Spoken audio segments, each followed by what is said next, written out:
friend and I threw the Harlem Shake in Times Square with 300 strangers from Facebook and Reddit. Here's how we did it. The year was the beginning of 2013 and it was cold, and the Harlem Shake literally had just started blowing up. Literally as in like a few hours before.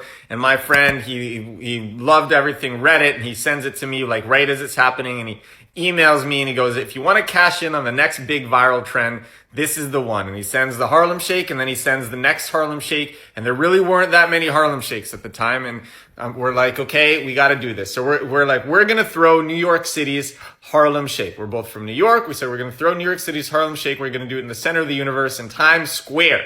And so we made these posters with Photoshop, really crude posters, put them up on Facebook and Reddit, and we didn't know what was going to happen. And overnight, the event blew up, and we had hundreds and hundreds of people registered to come do the Harlem Shake in 6 days in Times Square. And we scoped out the spot. We said we're going to do it in front of the red steps. We'll have the camera here. We'll have the crowd here. Let's do it. 6 days. And we come to the red steps, and we go and we stand on the red steps with our camera. Journalists are there because they heard about the event.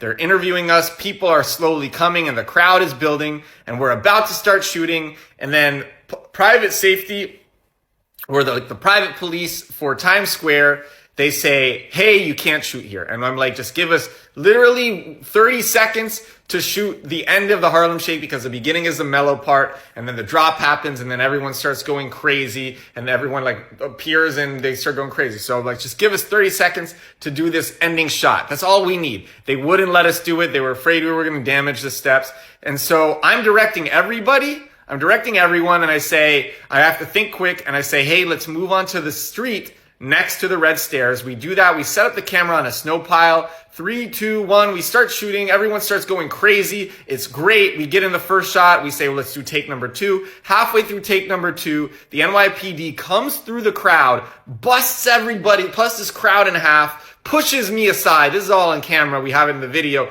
Puts their hand on the camera. They say, you got to stop shooting. You organize an illegal mob. So we stop shooting, and they start shoveling up the snow pile, which means that we won't be able to get the first shot of the Harlem Shake where everything is mellow. We say, and I beg them, please don't destroy the snow pile. We need it in the middle of the night to come back when everything is quiet. And they say, sorry, kid, we're doing this. It's 2013. Sorry, kid. And good luck. And so we didn't get arrested, which was good. They wanted to arrest us, but everyone thought for some reason I was Bauer, the person who made the Harlem Shake, and everyone was taking pictures with me. And to find out what happened after this, I guess you got to watch part 2, because this video, I got 3 minutes to make this thing. I don't have enough time. So part 2, stay tuned.